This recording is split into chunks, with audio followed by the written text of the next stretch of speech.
Big Footy Port Adelaide podcast is proudly sponsored by New Vision. My team, kinda power. I love the power. I love the power. Hi guys, and welcome to the Big Footy Port Adelaide podcast, a show about all things Port Adelaide Footy Club. I'm your host, Macca19, and joining me as always, as co-host, we got Fishing Rick. Macca, how you going, mate? Mate, fantastic. How you going? Very excited.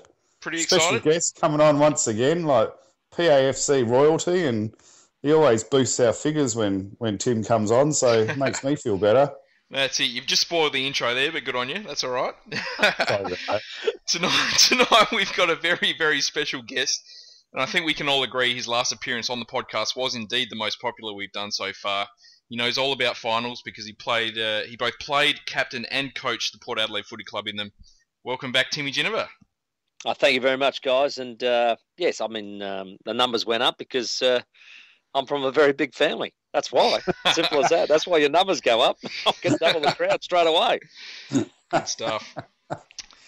Now, you played in 7 premierships. You captained 3 of them. Does this time of the year still get your blood pumping? Oh, there's no doubt about it. How good was the weather last week when it all dried up? And I think it was on the Friday we had about 22 degrees, and I just walked around Alberton and they just cut the grass. And I'm telling you, if you could bottle that stuff and put it in a perfume bottle, that many blokes would buy it because it's the best smell ever, and it's finals. It means finals. And yes, it's the time nowadays where I can't play anymore, of course, but I certainly do get rolled out to a few footy clubs to talk about finals, and it's a great time of year, and it always brings it back to me, and I feel like I'm in the change rooms coming to prepare for another one, and it's just a great time of year. And I ended up sitting down and counting them and working out how many I actually played in. I actually played in 33 finals games, so that's, what for some people, a season and a half. Yeah, Absolutely. For some people, that's a whole career. So it was a really blessed time, and of course you win and lose some of those, but we won the majority of them, and they were a really good time. Really good time. What would be your favourite final that you played in? Ooh, I think if you're not talking a grand final, had a few of those, but I don't think you can go past that 96 prelim, and the reason for it was basically that everybody thought we were dead and buried, and I distinctly remember it because of the moment the crowd had a lull, and I remember running back to the centre. Norwood had just got another goal, and I think they were like 23 points up around about that, and I just felt the lull in the crowd, and I looked at the clock and remember yelling out to centre-half back, centre-half forward, and the 2 wings. I just yelled out, there's time, boys. Next centre clearance, there's time. And, what you do is, I suppose, as an experienced player. And then I watched Donald Dickey, who was on the wing for Norwood, and he ran, and he went behind the square. And I thought, that's a bit unusual. And then the ball bounced, we got the clearance, it went straight to Donald. And I remember Donald picking it up, and he looked straight ahead, and then he looked left, and he went bang, and he kicked it straight at the boundary line. And then I knew the mindset had changed, and I just started screaming, we got them, I told you, look at this, they're panicking, they're going defensive. And then it only took the 1 goal to get the momentum swinging, and away we were going. And of course, it all comes down to that massive crescendo when Scott Hodges gets the in-back free kick, which is more than there. A lot of people used to debate it, but gee, you watch it these days and you think, the bloke might have got 2 weeks these days. Yeah, not wrong. And he goes back and, of course, slots the miracle goal. So that was probably my favourite minor final, if you like, not being a GF.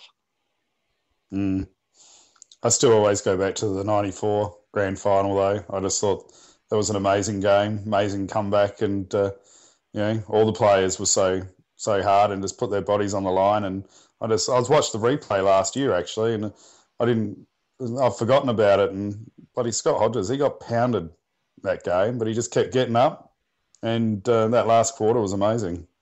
Well, it's about persistence, isn't it? And what I said about that particular game was, they said, Scotty, miracle last quarter, but I said, look at all the chasing and tackling he did in the first 3. I mean, it's just what we were expected to do, and it's what you do to win finals. And I think another one in that particular year in 94, another final that really sticks with me is the drawn one with Central District, which was our qualifying.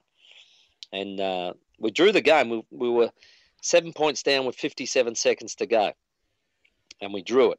And even had a chance of winning it. Darryl Borlase had the last kick, and it just missed the goals, and we drew the game and had to go into extra time, 5 minutes each way. So that really was a significant final because, one, we won it and we got into a second semi. But I know that sort of belief that you can pick up yourself after playing a whole final of tough finals footy and then going another 10 minutes each, 5 minutes each way was amazing. And then it was still a draw after the first 5 minutes, and we broke them in the second 5 and won the game. And we went on to play that second semi against the Eagles, and people always look at that result, and we got beat by 12 goals, but we were within a goal at three-quarter time. And I think not too many people realise that we sort of had the first shot, hit the post, they went down the other end, got a goal, and the floodgates open, and I think we were just exhausted from the week before. And in the end, it probably gave the Eagles a false sense of security, and we went through the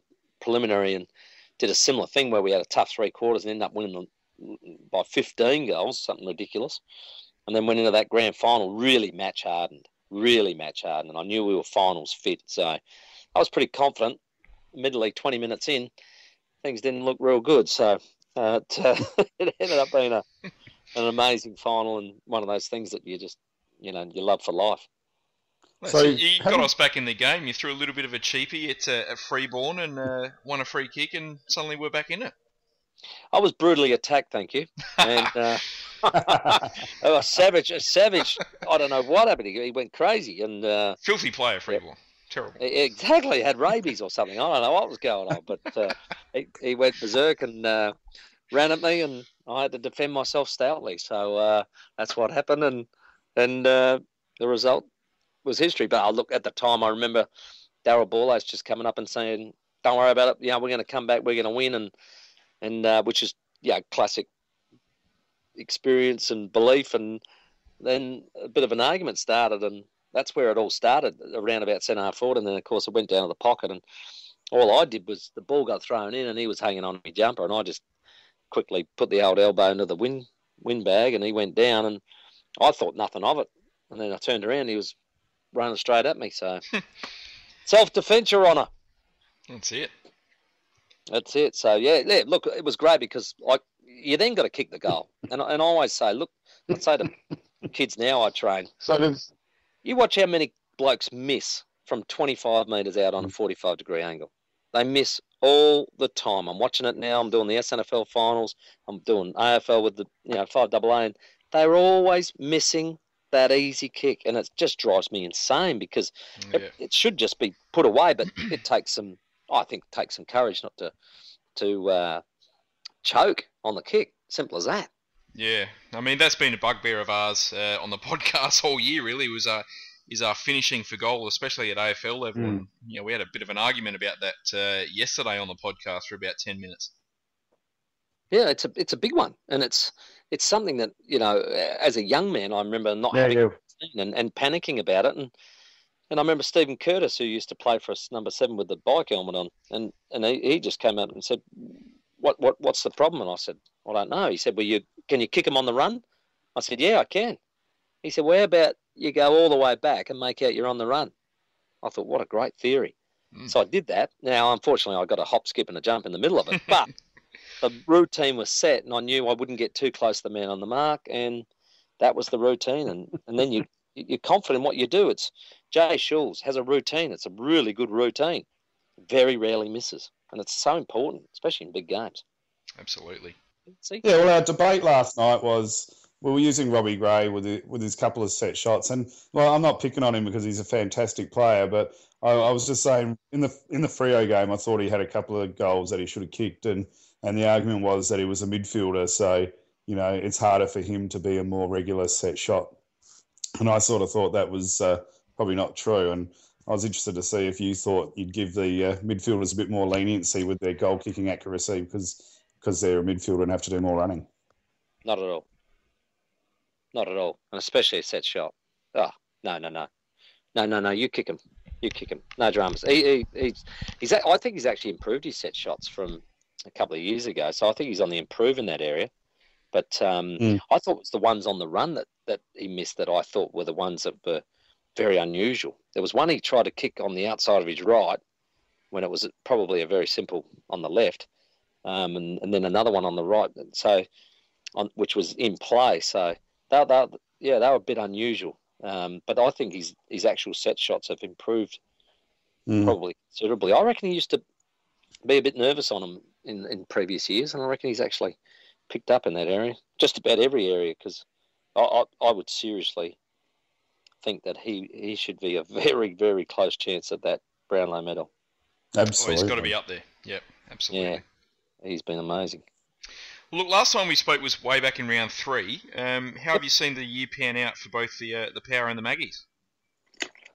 Oh, look, I actually think, let's go to the Magpies first. I reckon there was such panic, I think, early with the way they were playing, and I think it was just before I spoke to you blokes that they destroyed Glenelg at Albert and Oval by 152, and it really looked like this is going to be an ugly year where they're going to go through undefeated by a minimum of 10 goals. But very, very quickly you find with injuries and players not coming up, that all of a sudden your depth gets tested, and then the competition, I actually think, started to work harder at the way they play footy to combat both, mainly Port Adelaide, because they were the ones that were winning.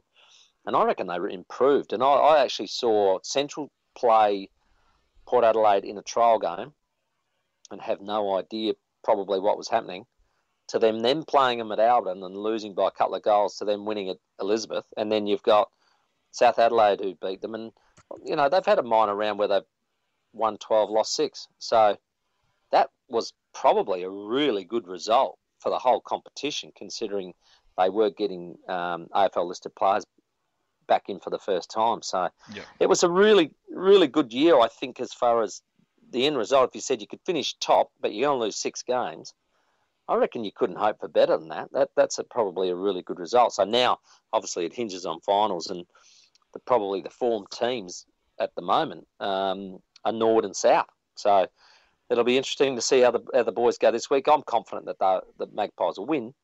It certainly won't be easy by any means. And then as far as the Powers year go, well, it was just fairy tale stuff for 11 rounds, wasn't it? 10-1.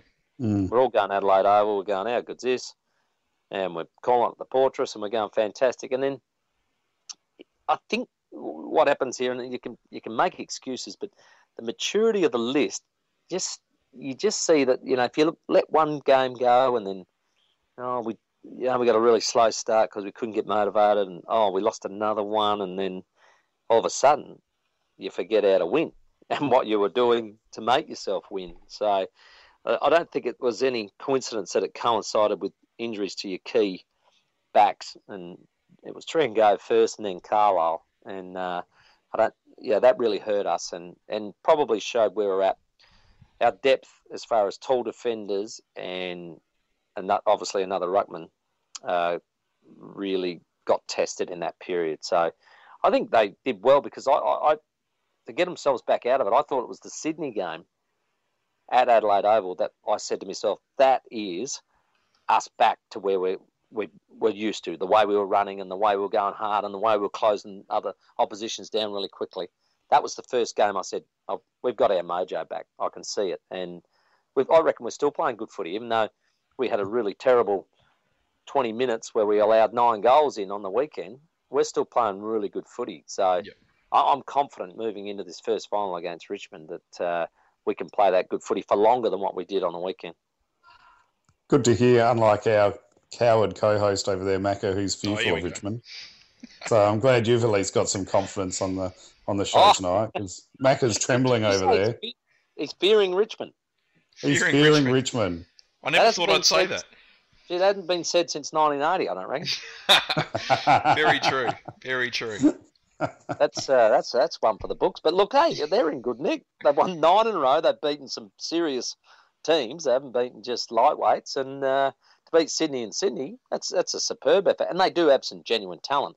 We all just get confused as to why, they were whatever they were, 3-7 or whatever, halfway through the year. So 3-10, I think. Yeah. 3-10. There you go. Gee whiz. So well, that's the thing. I mean, it can either go one of two ways, really. I mean, they can either have a serious mental letdown this week because they've achieved what looked like being unachievable. They've done the miracle. They've made the finals. Are they going to drop off a little bit this week? Or are they just that chock full of confidence that they're just going to come out and absolutely slam us? I've seen them in the past, and I think where they go best is when they get a really good start.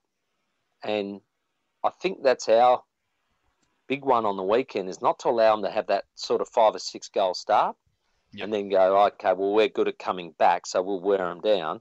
I reckon our secret to winning is to getting a really good start against them, because I think they do run exactly on that, on the confidence and the adrenaline of being up and about and going, hey, we're in this.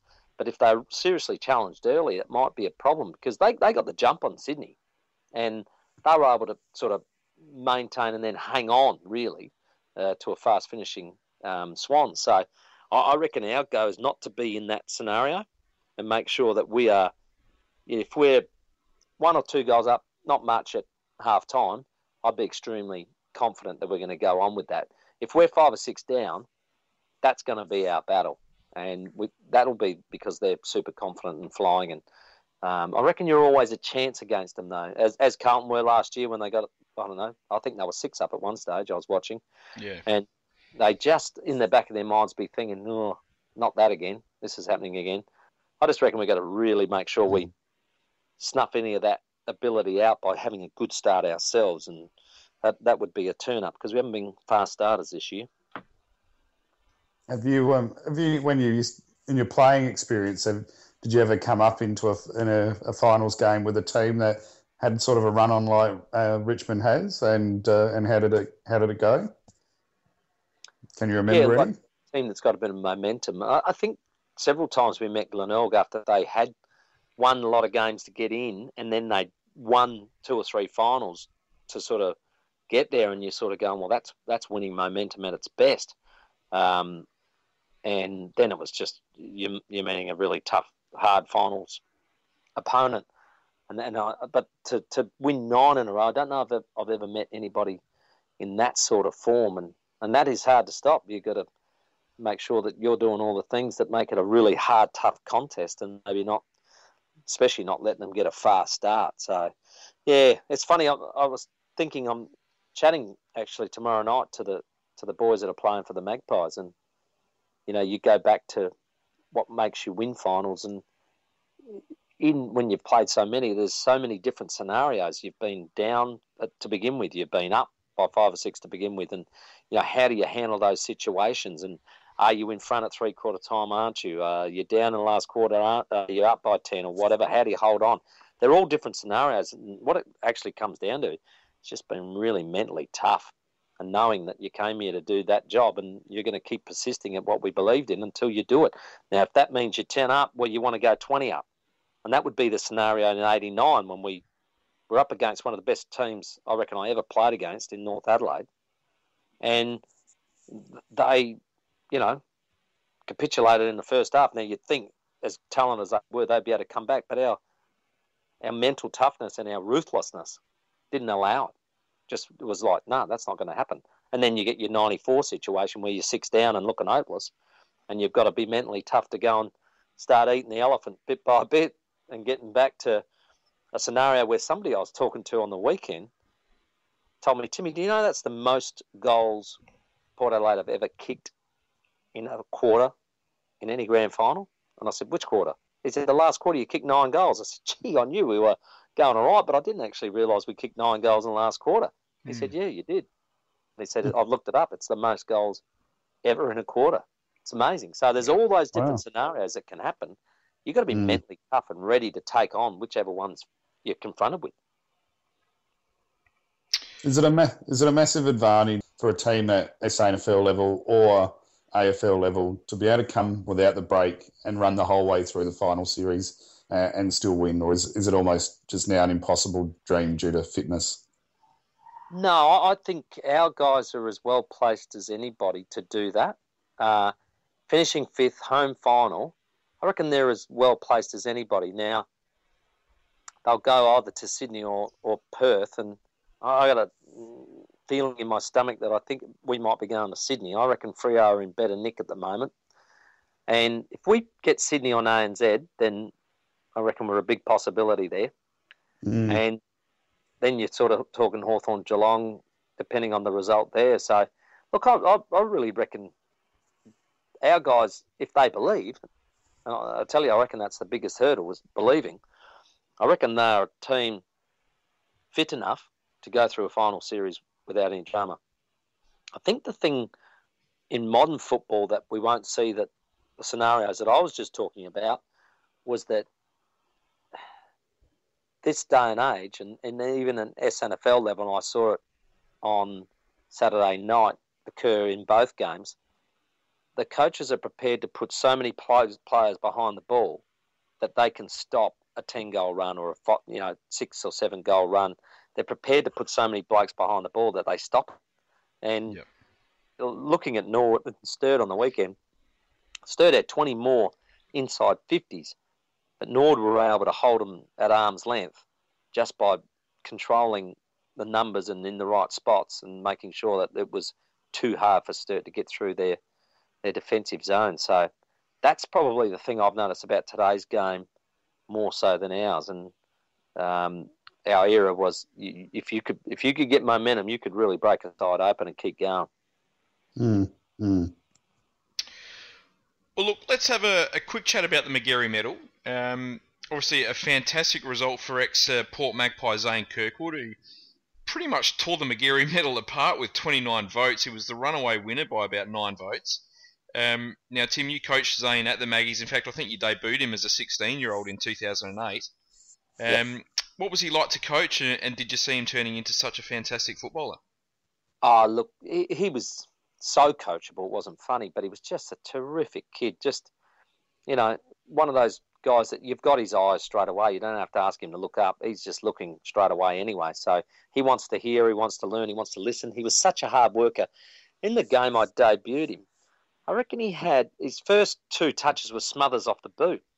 I just said, this kid's fantastic. Like, he wants to do all the 1%ers, and he created a couple of goals and kicked one himself in the first quarter. And we had a pretty healthy win against the Eagles at Woodville. And look, I just thought this kid's just so coachable. So anytime he was available, I'd play him. I think he went away with the under-18s and things like that. As soon as he came back, he was in my team because you just loved him, and he would do anything for you. If I said, look, I need you to do a run with roll, he would do it. If I said, I need you to rove and get as much of it, he'd do it. If I say, play permanent forward pocket, get underneath the big fella's feet, he would do it. He was just so coachable, and he's never changed. And I've continued to sort of catch up with Zane and do some one-on-one stuff with him, and it's just a real pleasure to be involved in his life, and just the fact that he's just kicked on. And I think I tweeted something like, it's a pleasure to see him grow, a pain to see him go, but what a fantastic win and a real worthy winner of the Magarey medal. And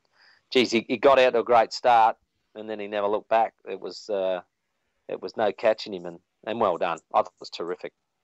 Was that the result you were expecting?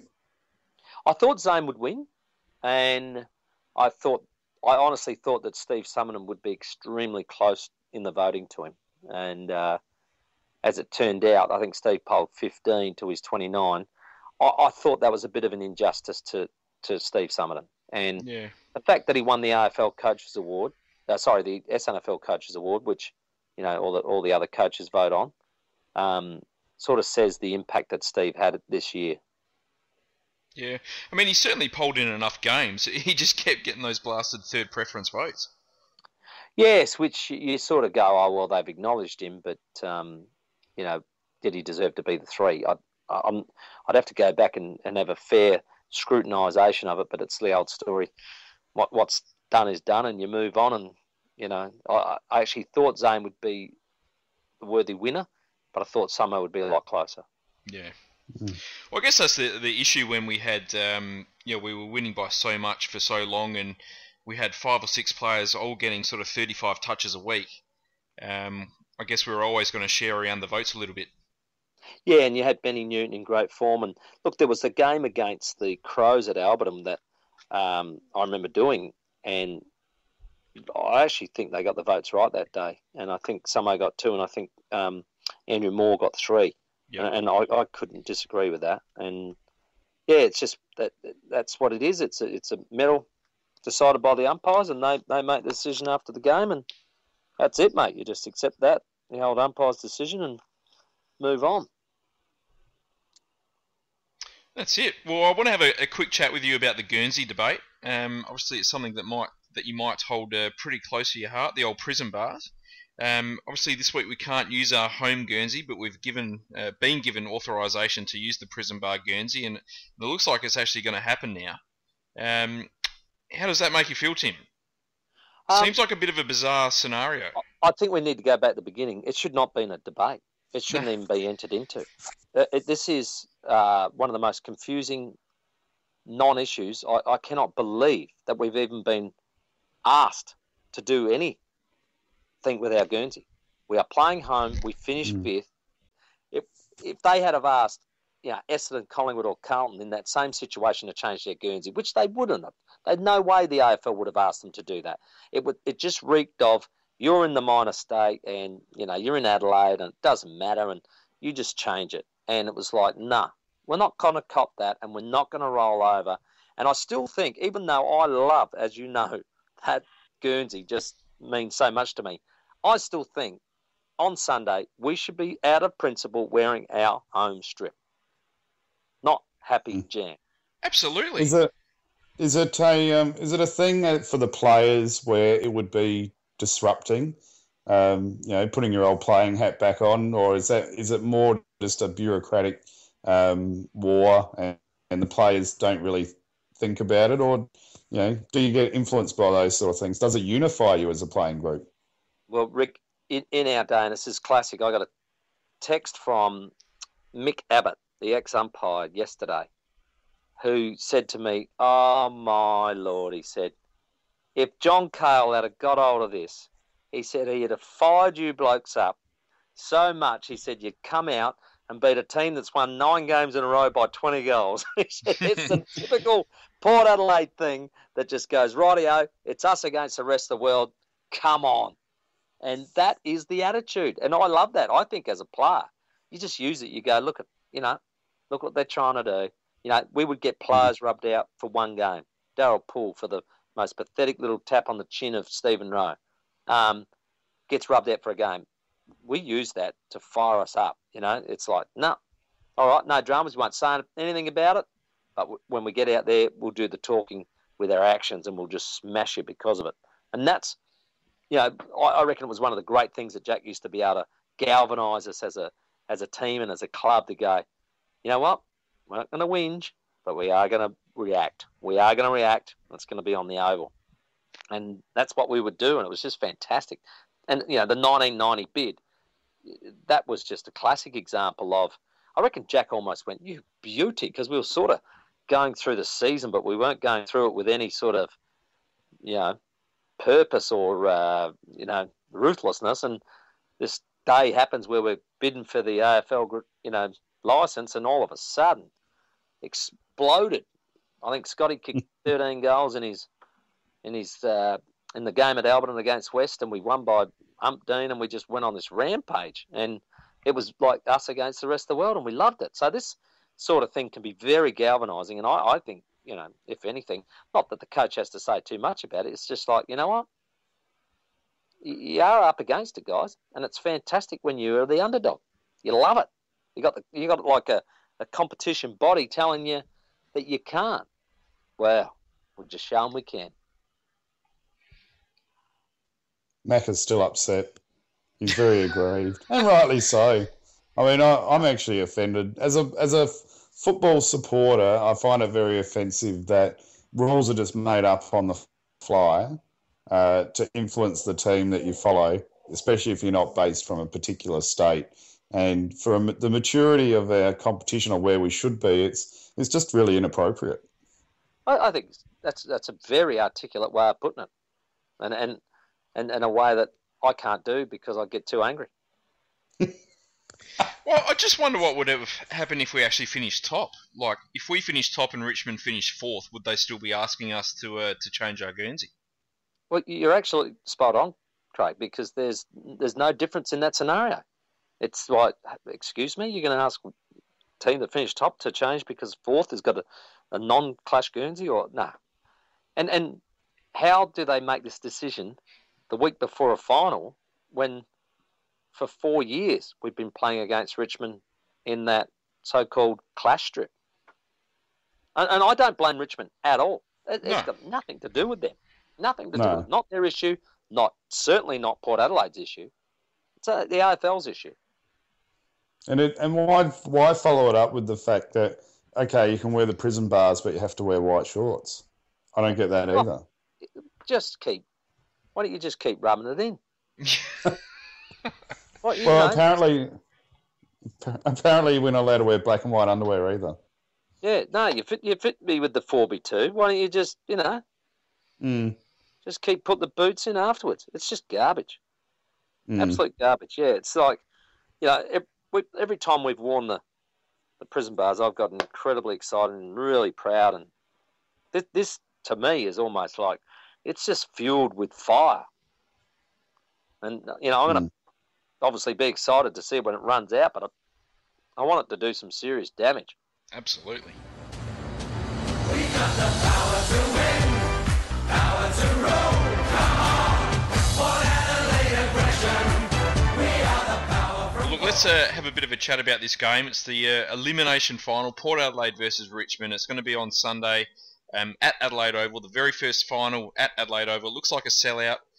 We've got a 14-9 win-loss record against Richmond. We've never actually played in a final before. But the last time we met, which was in round 17, we lost by 20 points. It was one of the ones I was talking about earlier about where I did think our maturity was at the right level at the time. And I think we almost tried to get through that game and going, we'll turn the afterburners on and we'll win it. Well, it didn't happen, of course, and we lost in what was a very disappointing loss. And you sort of walk away from that and go, oh, that's disappointing. I still feel that our best footy, which I think we're around the mark of, is so superior to what they can deliver. And I'm confident that they will play at that level in front of what's going to be a pretty hostile Adelaide Oval crowd. First they told us we weren't allowed to sing Never Tear Us Apart, which wouldn't have happened anyway because they don't have to turn the music on for that to happen. No. I'll tell you right now. So there was that first of all. Then they've done this absolute ridiculous stance on the Guernsey, which is just ridiculous. So that's going to fuel the supporters up as well. And then you've got the cauldron, which is Adelaide Oval, and our players pretty pumped up to go, you know what? You've had a really good year, boys. Do you want it to end by losing the elimination final at Adelaide Oval against Richmond? I don't think you do. No. And Ken's always said you get what you deserve. Now, I think you guys have to work hard to get what you deserve because I don't believe that it ends today because I don't think that's your journey. I don't think that's your destiny. So it is about winning today and winning well and going through into the next games and knowing that you are not just a threat, but you're a genuine chance. And I really believe that. And I believe it strongly. And I got a feeling that they do as well. And at times they've certainly shown that this year. And I think it's just come back a bit in the last 3 or 4 weeks. Even, like I said, the loss to Freo, they knew, gee, we got within 8 points and we really let ourselves down for a good 20 minutes of footy. But we're better than that. And I reckon they really believe it. So it's a big week, no doubt. I reckon the whole concoction of it, the whole mixture, will boil up a beautiful, delicious dish for Port Adelaide on Sunday. Well, the crowd's going to be fired up, and I can hear in your voice there, Tim, that I reckon you're going to be standing up a minute before the game, singing "Never Tear Us Apart" as well. I reckon you're pretty fired up there. Oh, absolutely, and there's no better scenario for it because it's like that, when the people It's like the Russian Revolution, the French Revolution, when the authorities want to rip the people apart. Well, they're not going to. We're going to stand strong. We're going to stand strong, and we're going to love the fact that we're going to keep winning and sticking it in your face by doing that, regardless of what you try to do to us. Keep throwing it, mate. It's not sticking. That's exactly right. Absolutely. Now, Rick, I'll tell you why I'm a little bit concerned about this game. Look, we haven't beaten Richmond. Here we go. We haven't beaten Richmond since 2011. It seems like they're a little bit of a bogey side. We don't seem to match up all that well against them. The last time we met, they were too tall. We couldn't match their height. Obviously, we were out without Bobby and Jacko that game. But we also got thrashed in the midfield. We gave up 30 more contested possessions, 10 more clearances and inside 50s, and also 8 more tackles. It's one of the only teams that Hinckley hasn't beat yet.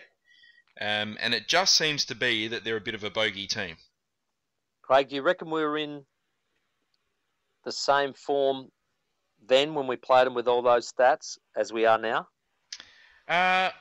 No, probably not. I think we're in better form, absolutely. I think we're fired up and ready to go. But I think we were in pretty good form last year when we came up against them as well, and they tore us apart at Amy Stadium. I think we're in better form. I think we're in much better running form. We were in that flat patch, and we looked like we were in agony trying to run.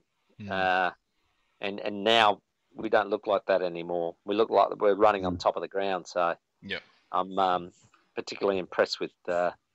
Obviously Robbie Gray just keeps on keeping on, but Hartlett's looking really good, and threatening to have one of those really big games, not just a sort of 25 touch 3-goal game. I reckon he's looking to even surpass that and have a big 30 sort of touch game with lots of goals in it, because he's running on top of the ground, looking really, really awesome. I think if we can, I thought Westhoff was really good last week as well, and that's a good sign for us. And every time you can get that ball inside Chad Wingard's hands as well, just do it as often. I'd actually say, listen, let's all of us give him a touch early so that he's got 8 touches and feels great about himself, because then anything's going to happen. That's it. And you do that. I tell you now, when we had the Wanganines and the Buckleys of the world, I couldn't wait to handball it to them. It was like, gee whiz, get it in these guys' hands. Stuff's going to happen. They're X factors. Look, obviously with Westhoff, there's the Troy Chaplin factor. Chaplin factor. Absolutely. He's kept Justin to just 5 marks and 2 behinds in the last 2 games since he crossed over to Richmond. Yeah, I'd like to stand him. I'd love to stand him. Well, it sounds like 55,000 fans are going to have the same opinion by the sounds of it. A lot of people are angry. Nothing could make me more ill than a facade performing as something else. Well, there was a comparison the other day about Daniel Pearce and Troy Chaplin, and I don't think as a Port supporter that anyone really has any ill feeling towards Daniel Pearce. And, and he left at the same time, but there's so much ill feeling about Troy Chaplin. I guess just completely different in their actions on departure and what they've done since. Yeah, I always bring it back to a bit of authenticity, and Pearcey was what Pearcey was. And I've admired the fact that Daniel's left, gone to Freo, but he's actually upped his work rate. And I saw him do things on the weekend, which I was actually quite proud of. Some of his tackling, I was just going, Daniel, that is great. That's stuff that you didn't have in your game, mate. So you've gone to improve yourself. And I actually at the time thought, you know what? Chappie's gone to Richmond and Pearcey's gone to Freo. And I actually thought it was great for both parties in both situations. So good for the club, good for them to move on. And I reckon Daniel's done it the right way.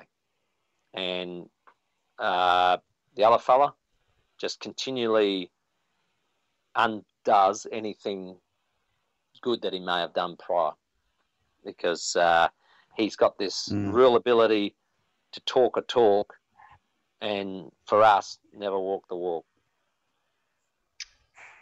Spot on.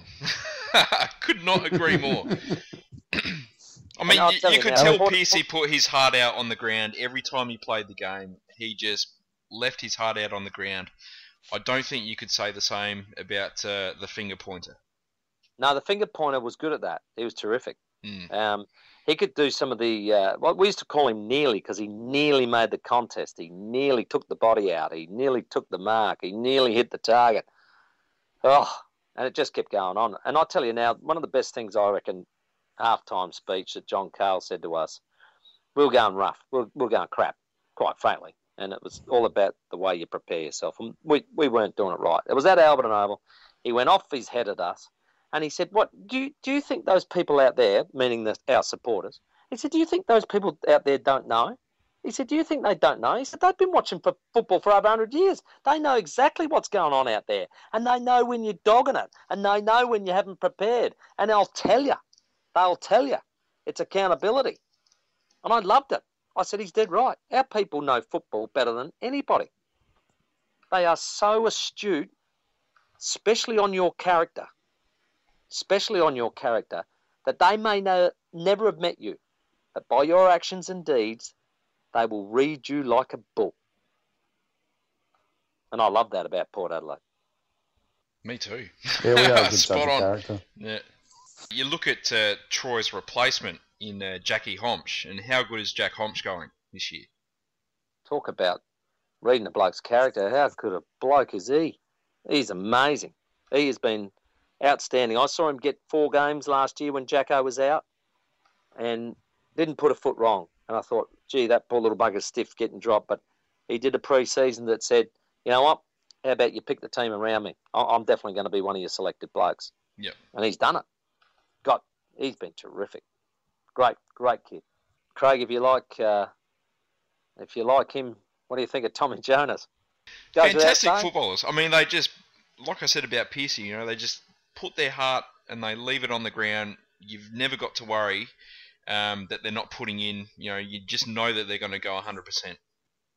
Yeah, I think. And the thing I really like about Tommy Jonas is I don't think his foot skills are fantastic, but he knows his limitations and he works within them. Yeah, he's not doing things that he knows he doesn't have to do or can do. Yeah. It's very, for me, he's very Paul Northeast for me. Yes. Yep. You give him a job, he'll do the job. Is it a tall bloke? It's a small bloke, he'll do the job. Understands that his kicking isn't elite, but rarely misses targets. And that was the same with Norther. He was, he was laughed at because of his action, but gee, I didn't see him miss too many blatant ones. No, that's right. He was a legend. Tim, do you reckon our delivery inside forward 50 is going to be pretty important this weekend? Because I've found over the last couple of months we've probably been a little bit ineffectual with how we've been delivering the ball inside 50 to our forwards. I actually think sometimes we might be a little bit Schulz conscious, and that's easy for a defence to go quick, get over, air assist, and it's perhaps a thing that we haven't been good at to go, who else is in that forward 50?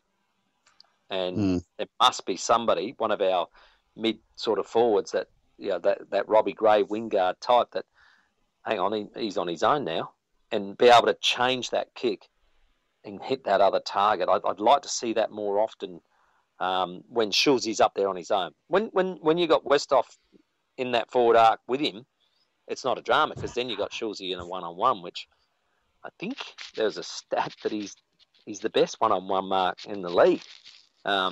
So that's not a drama. But when he's unfortunately got the guys that can peel off, that's when I reckon what you're talking about is accurate. And I reckon, especially in our flat patch, we just continually did that, and he was just getting bashed and crashed every game. Consequently, was looking, very weary because of it. So I think we've got that a bit better in our last 3 or 4 games, and I'd like to see it improve again. I can't disagree with your comments. Yeah, we almost need to drop the eyes a little bit more, don't we, coming inside the forward 50 and really try and deliver in front of the target instead of plonking them on the head, that's for sure. Yep. Yeah, correct. There's nothing worse than just putting that big eye one on the scone. Well, you didn't go to the game last week, did you? No, I did the SNFL here and taped the game and watched it Sunday morning, which Mm. really your Sunday morning should be a happy affair. You should enjoy it, have a couple of coffees, and just relax a bit. And I went and watched the game because I wanted to catch up on it, and knowing full well the result. But when you watch it, you get a bit frustrated. But look, I still came out of it thinking we're actually still playing a good brand of footy. And again, I'll take my hat off to Freo. That's the best I've seen them play this year, without a doubt. Well, the reason I asked you is I was wondering if the defenders can maybe learn something from last week, because I really felt like Freo was able to dismantle our defensive structure and they created a lot of mismatches in our defensive 50. Yeah, no, you're spot on.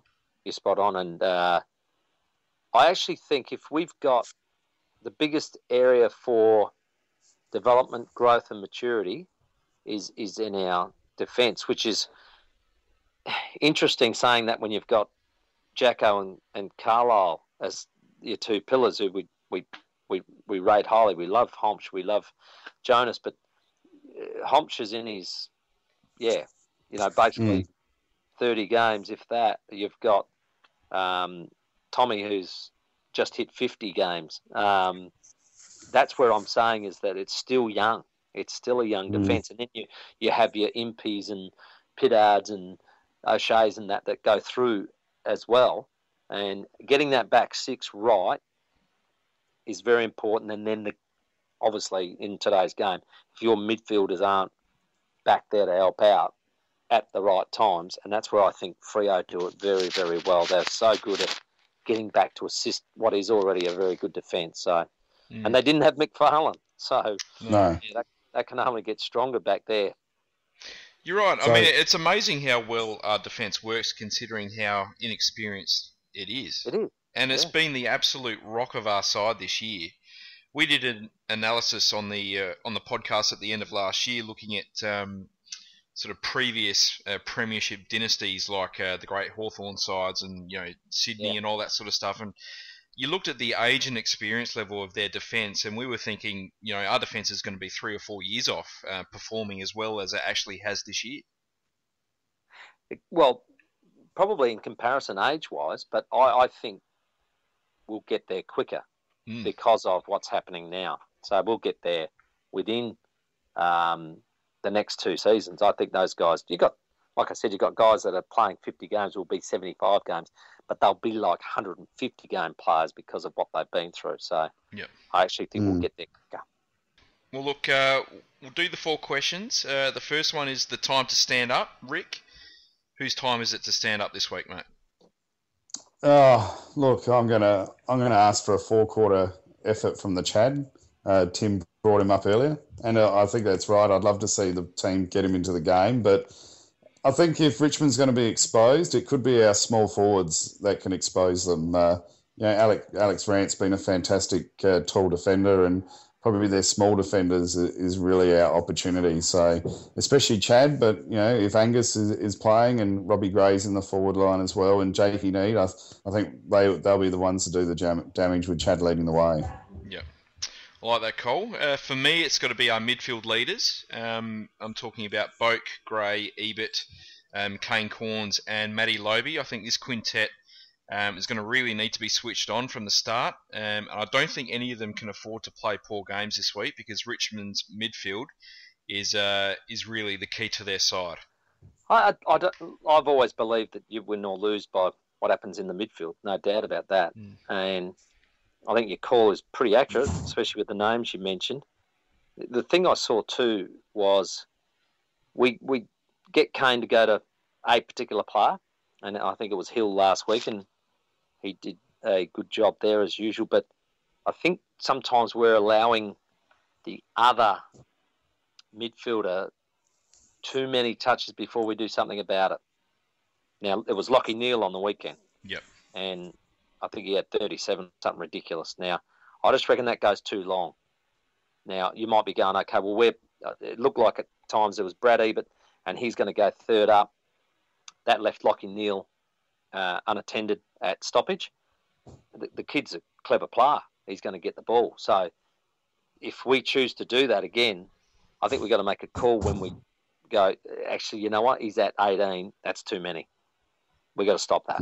Yep. And because if you say you allow Dustin Martin to do that, that kid with confidence is absolute danger. Yep. And there's 4 or 5 goals.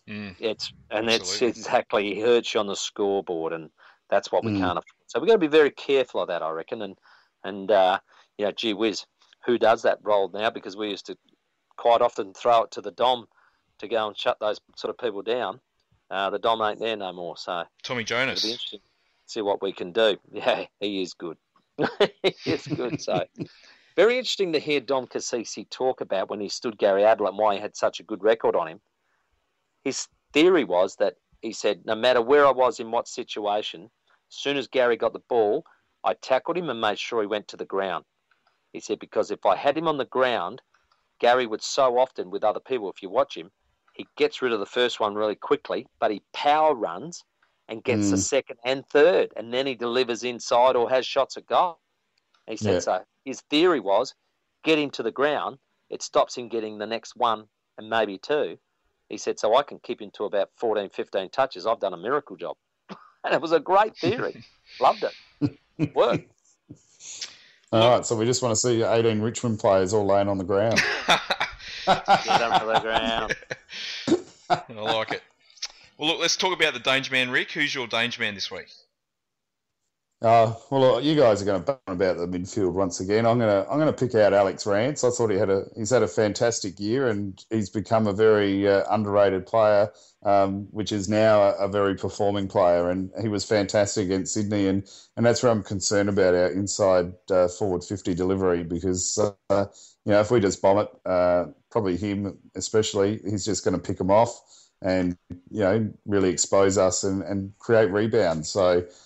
We just need to make sure we make him accountable and not allow him to drop off and get those intercept marks. Yep, I like that. I'm going to pick Anthony Miles, who's just been an absolute revelation in the second half of the season. He actually got delisted by Greater Western Sydney at the end of last year, and was picked up on the rookie list by Richmond, and he's averaging 24 touches and 7 clearances a game over the second half of the season. And I think the thing that he does really well is that he really opens up their midfield so much and takes the pressure off the likes of Deledio and Cochin and Ellis and Martin, and it allows them to play their more natural game. I think we actually threw Kane Corns onto him last time we played because he was actually killing us. And it really wouldn't surprise me if we see Corns go to him again. Yep, that's a fair call, and I think both those are very, very good choices, and we're going to have to make sure we do our jobs on those blokes. Look, I'm always concerned about X factors, ones that get the team going and all the rest of it. And I think it's Dustin Martin for mine, and I just don't want him off the leash, and I don't want him kicking goals. They seem to grow a little bit when he's going well and when he's on fire. So I'd like to keep him in a jar and make sure he didn't get out. That'd be very good. But that's me X factor anyway.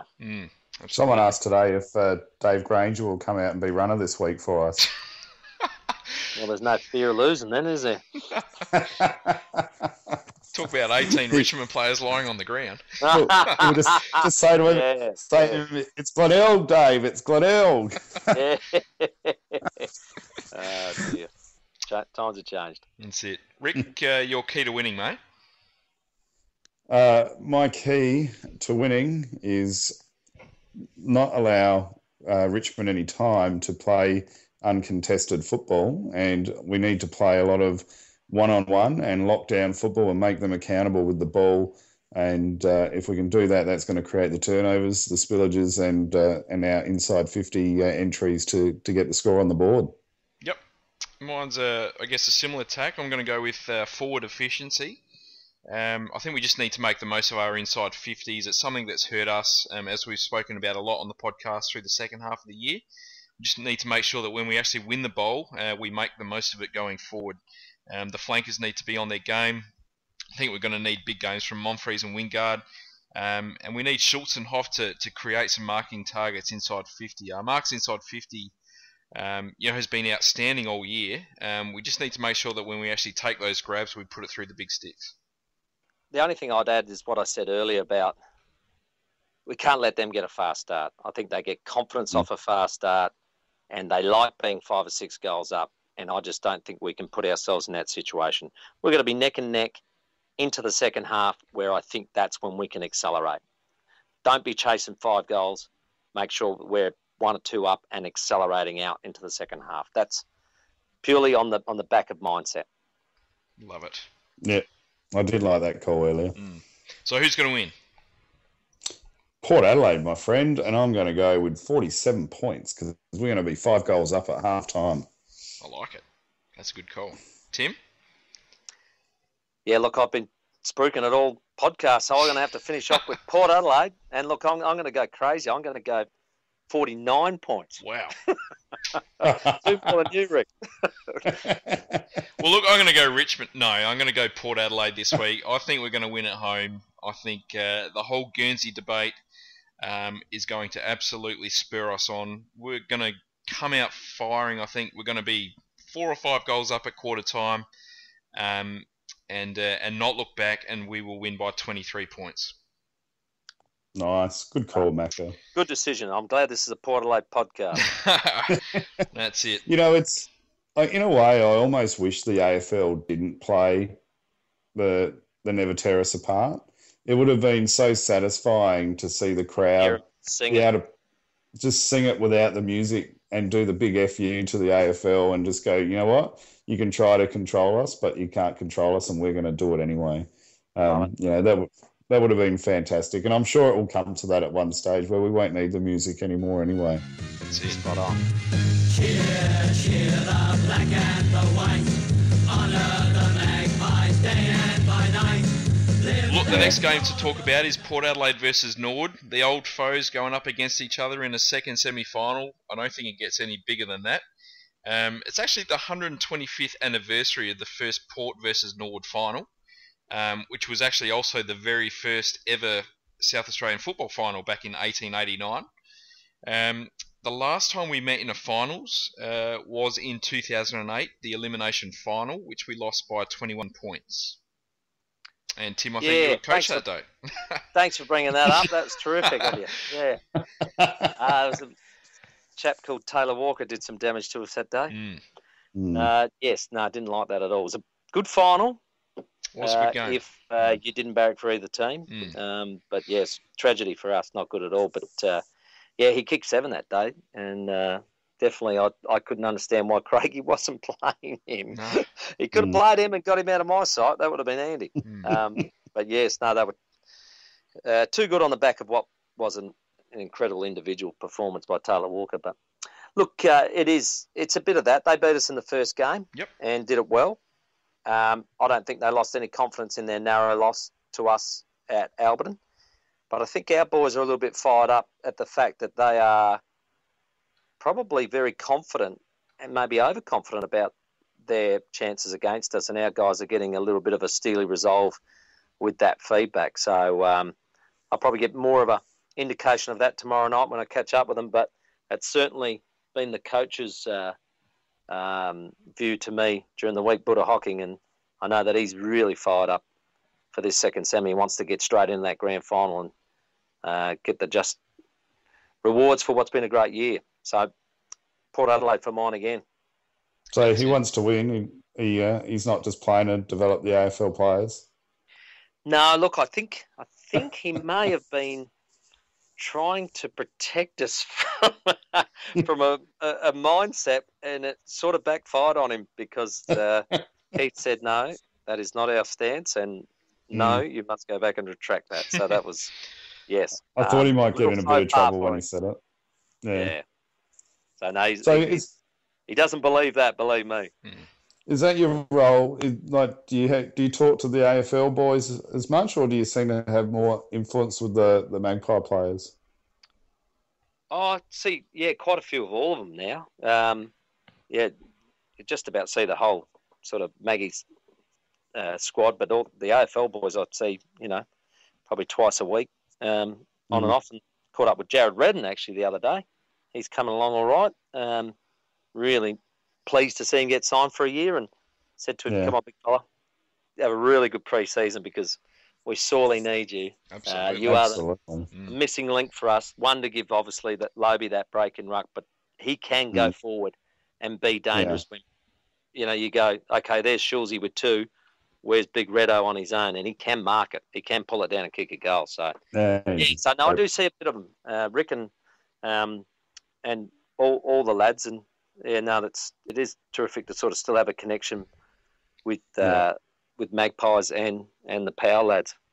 Well, who's impressed you out at the Maggies this year, out of the younger guys? Robbie Young, and he's probably, hopefully for him, an opportunity to get drafted, but he's 20 years of age. He's worked really hard on his game, and talk about kicking for goal and making them count. His set shots, especially when we played Sturt at Unley, were just the difference between us winning and losing. Yep. And he kicked 4 straight, and he's a real talent. But no, Robbie Young's been really impressive. Actually enjoyed Anthony Beeman's coming over. I think he's done a pretty good job and been a really good recruit as such in there. So he's been great. But other than that, I've been keeping an eye on the academy squad as well, and just making sure that there's some lads there that are developing. And unfortunately, they're really young, and they've had some touch-ups along the way. But that's all part of learning, and hopefully a couple of them can sneak through as listed players in the near future. That's it. Is young Darcy still out there? My lad? Yeah. Yeah, he's 16, and he was in the 18 squad, and he played mostly at school, but he got the last game for the 18s at Alberton, and played off a half-back and got in the best players in the last game, and it was fantastic. He was playing with Adam Marnie, which is Wayne Marnie's lad, and Mitchell Smith, which is Rowan Smith's lad, and we had a little photo of him after the game, which was fantastic to sort of commemorate that last 18s game. So, yeah, it was really pleasing. Oh, the new generation coming through. It's fantastic. Oh, yeah, we'd hope so. A couple of father-sons, maybe? Yeah, well, probably if you said mother's sons, because some of them mothers are pretty hard, I'll tell you, especially mine. I've got 2 names for you, which I think will be hopefully very influential for us against Norwood as well, but I've been very impressed with their second halves of the seasons, and they'd be Nathan Cracker and Brendan Archie. Yeah, Archie, I reckon the thing I've noticed about him, Rick, is that it's taken a long time for him to develop, and that sometimes isn't a bad thing. You get all these other guys that almost instant, they're within their first or second year they're playing. It hasn't been like that for Brendan, and I'm telling you, he's actually coming along really well. And some of the things I've noticed this year, I haven't seen in his game prior. So I'm hoping that it becomes a real breakout year for him next year. Hopefully he gets a contract. Well, that's right. You got to get those. They're handy. No doubt about that. Yeah. Well, I think he's done enough to deserve another year. Yes, definitely. And I think as supporters, I bang on about this all the time, and people are probably sick about me banging on about it, but we seem to have unrealistic expectations of these young kids coming into the system, especially the underages. And, we expect them to be playing AFL superstar level in the first year, and if they're not, it's discard them and put them on the scrap heap. And I think it's when you draft, they think you're a ready-made player, but drafting just means we're bringing you to the club. Yeah. And the work starts from there. And what about Cracker? You've been impressed with him? Yeah, really good return. And look, I don't know that another AFL club will pick him up, but gee, he can be very, very serviceable at SNFL level because he's got such a smart brain, and he doesn't waste the footy. Now, if he pushes forward and he gets it in his hands, he's going to kick a goal. No, I've always been impressed with Nathan. I was sad for him the way his career finished up eventually at the Gold Coast there, but in life, everything's more important in life, and Nathan is he's in a much better place now and feeling good about himself and playing good footy. That's good. That's what's important. Exactly. I wanted to ask you quickly too, Tim, about your new job role at the footy club. How are you enjoying it with the corporate sales? Absolutely loving it. I've only been there a couple of months, but I've got to say, I had some trepidation about taking the role on, being that, gee, you know how passionate I am about the footy club and mixing that with your employment at work and all the rest of it. But after the first day or so where I felt a bit awkward about, I normally just pop in here and then go to a meeting and then, shoot off after. It was weird. I was hanging around all day, but then within a couple of weeks I was going, gee, this feels great. And look, at the moment I'm just loving it. And, we've had a couple of really long days, obviously getting prepared for the double-header final this weekend. And, you look at the clock and, oh, gee whiz, she's 7:30, 7:45, but you haven't really, it hasn't been a struggle. It's just keeping up with it and actually enjoying it. You're not sick of lattes yet, are you? No, I've actually cut back my coffee actually working there, which has actually been a bit of a miracle actually. So that's been good, to tell you the truth. Yeah. And they even put me in the corporate cup team, so I feel welcome, no doubt about that. So is it open slather for you? Like you deal with all the corporates, or is there different groups that you deal with, or how does it work? Local sales manager with 3 guys that look after that, but we're pretty much predominantly looking after all the Adelaide Oval hospitality, the LED signage, the big screen TV signage, and any sort of sponsorship from our development squads through to our Magpies into the AFL to really, if we found a joint major, fantastic, but that's not our charter. So other people look after the top end of the Renos and the EAs, but anything else that we can get up to probably a level of around about 300,000 is in our charter. So it's a big job. No, come to me in a few years' time. If you're looking for that much. Mate, that's it. I thought you were going to ask me for like $300. Well, Will, I thought that's why I was getting paid for this podcast. Shit. Bloody hell. Oh, dear. That's been fun again, guys. I'm going to have to go. This battery's just about shot, boys. So No, you're right. We're absolutely pretty much fantastic. done anyway. Yep. Fantastic. Well, I enjoyed it once again, and we'll have to do it again. Maybe post-season we do a debrief. Yep. And hopefully that's definitely. in about 4 weeks' time. Absolutely. Absolutely. That would be fantastic. Yes. Love it. All right, boys. All right. Thanks, Craig. Go Port Adelaide. Yeah. Seabohm now caught. Port Adelaide are beginning to build. Foster's kick is through half forward. Knocked away by Hodges. On the run is Rowan Smith. Bends it to the goal square.